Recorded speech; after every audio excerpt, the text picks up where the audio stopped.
ओम नमो भगवते वासुदेवाय। ओम नारायणाय। आज की कथा 8वें व 9वें योगेश्वरों का ज्ञान कहना। राजा जनक ने इतनी कथा सुनकर पूछा, महाराज, लोग परमेश्वर के स्मरण व ध्यान से विमुख रहते हैं, उनके मरने के उपरांत क्या दशा होती है?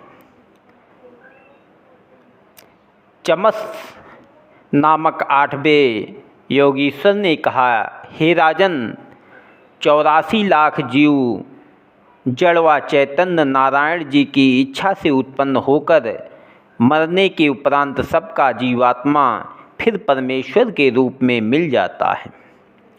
सब जीवों का पालन करने व सुख देने वाले वही आदि पुरुष भगवान हैं, जो कोई उनको तीनों लोकों का उत्पन्न पालन व नाश करने वाला जानकर दिन रात उनके स्मरण व ध्यान में लीन रहकर कहता है कि हे वैकुंठनाथ, परमेश्वर व ब्रह्मादिक देवता तुम्हारे भजन व स्मरण के प्रताप से जो कुछ आशीर्वाद व श्राप किसी को देते हैं, वह बात सच होकर हरिभक्तों का सब दुख आपकी दया से छूट जाता है।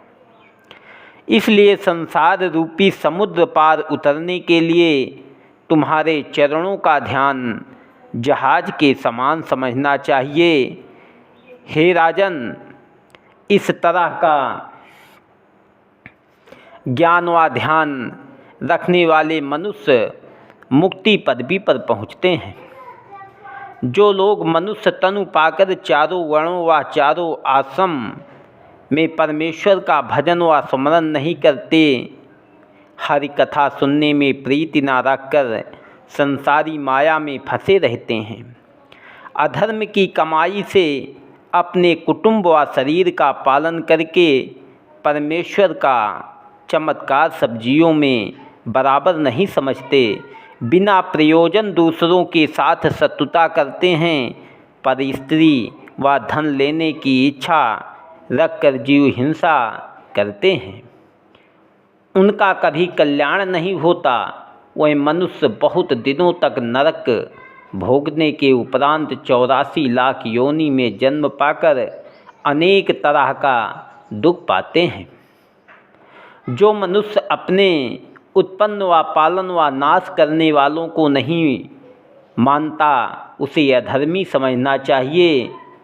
जिस तरह मल व मूत्र पेट से विलग होकर अशुद्ध हो जाता है, उसी तरह परमेश्वर से विमुख रहने वाले मनुष्य स्थान भ्रष्ट होकर नरक में जाते हैं। जो ब्राह्मण अपने लाभ के लिए दूसरों को वशीकरण, मारण व उच्चाटन बतलाकर मुक्त होने की राह नहीं सिखलाते, उनको पाखंडी व धर्मी समझना उचित है। जो लोग संत महात्मा व हरिभक्तों को तुच्छ जानकर सब जीवों में परमेश्वर का रूप बराबर नहीं देखते और वेदानुसार राह ना चलकर केवल अपना स्वार्थ समझते हैं और धन पाकर धर्म नहीं करते, उन्हें अभागी व पापी समझना चाहिए। धर्म करने से ज्ञान प्राप्त होकर तृणा छूट जाती है, विरक्त होने से मुक्त पदवी पाते हैं। देखो, जब मरते समय अपना शरीर स्त्री, पुत्र, सेवक आदि कोई रक्षा नहीं कर सकता, तब उनके प्रेम में फंसकर नष्ट होना वृथा है। जिस तरह मनुष्य अपना शरीर पुष्ट करने के लिए पशु पक्षी आदि मार कर खाता है, उसी तरह दूसरे जन्म में वह पशु पक्षी उसे मारकर अपना बदला लेते हैं। मदिरा पीने और साधु ब्राह्मण व परमेश्वर से विमुख रहने वालों को यमदूत बरजोरी नरक में डालकर बड़ा दुख देते हैं। इतनी कथा सुनकर राजा जनक ने पूछा, महाराज, सब युगों में आदि पुरुष भगवान का अवतार किस तरह हुआ था। करभाजन नामक नबे योगीश्वर ने कहा कि सतयुग में परमेश्वर का अवतार चतुर्भुजी और चंद्रमा के समान श्वेत हुआ था। सतयुग में सब मनुष्य धर्मात्मा, सच्चे और हरिभक्त थे। धर्म के चारों पैर बने रहकर अंत समय सबको वैकुंठ धाम मिलता था। त्रेता युग में परमेश्वर का अवतार अग्नि रूपी लाल हुआ था और अपना भेष ब्रह्मचारी के समान रखते थे। धर्म के 3 पांव रहकर वासुदेव नाम की चर्चा रहती थी। द्वापर युग में नारायण का अवतार श्यामरंग नीलमणि के समान चमकता था। धर्म के 2 पांव थे। जड़ाऊं मुकुट सिर पर रखकर परमेश्वर की पूजा होती थी।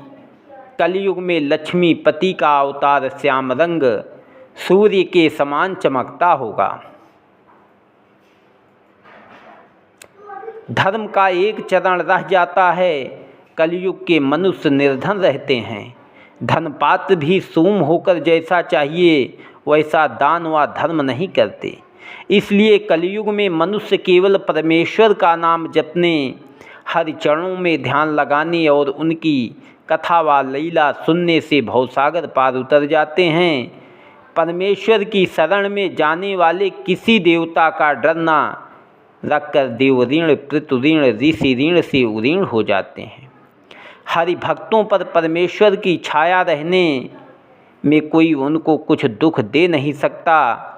नारायण जी अपने भक्तों पर दयालु होकर उनको कुकर्म करने से बचाए रहते हैं। हे राजन, कलयुग में जो कोई नित्य यह श्लोक पढ़कर परमेश्वर का दंडवत करेगा उसे नारायण जी वांछित फल देकर अंत समय उसका उद्धार करेंगे। उस श्लोक का अर्थ यह है, हे श्री नारायण जी महाराज, मैं तुम्हारे कमल रूपी चरणों का ध्यान जो फूल से भी अधिक कोमल है हृदय में रखता हूँ। तुम्हारे चरण छोड़कर दूसरा कोई ध्यान करने योग्य नहीं है। जो कोई उन चरणों का स्मरण करता है वह भाग्यवान होता है। उसको किसी देवता, दैत्य, मनुष्य और पशु पक्षी आदि का कुछ भय नहीं रहता। तुम्हारे चरणों का ध्यान करने के प्रताप से मेरा मन काम, क्रोध, लोभ, मोह में, जो कि अधर्म की जड़ है, नहीं फंसता। जिस समय तुम्हारे कमल रूपी चरणों का स्मरण व ध्यान करता हूँ उस समय मेरे सब मनोरथ पूर्ण होकर कोई इच्छा नहीं रहती। गंगा, यमुना, नर्मदा, सरस्वती आदि सब तीर्थ आपके चरणों में रहते हैं। तुम्हारे चरण अपने भक्तों के सब दुख दूर कर देते हैं। मैं आपको तीनों लोकों का उत्पन्न, पालन व नाश करने वाला जानकर दंडवत करता हूँ। यह सुनकर नबे योगीश्वर ने कहा, हे राजन, सतयुग में 10,000 वर्ष तप करने से परमेश्वर प्रसन्न होते थे। त्रेता में 1000 वर्ष तप करने से मनुष्य फल पाता था। द्वापर में 100 वर्ष पूजा व ध्यान करने से मनुष्य का मनोरथ पूर्ण होता था। कलयुग में यदि एक दिन एक रात मनुष्य परमेश्वर को सच्चे मन से एकाग्र चित्त होकर स्मरण व ध्यान करे तो नारायण जी प्रसन्न होकर उनकी इच्छा पूर्ण कर देते हैं। इसलिए तप व जप करने वाले योगीश्वर और मुनियों की इच्छा यह रहती है कि एक बेर हमारा जन्म भी कलयुग में भरतखंड में होता तो थोड़ा परिश्रम करने में परमेश्वर का दर्शन पाते।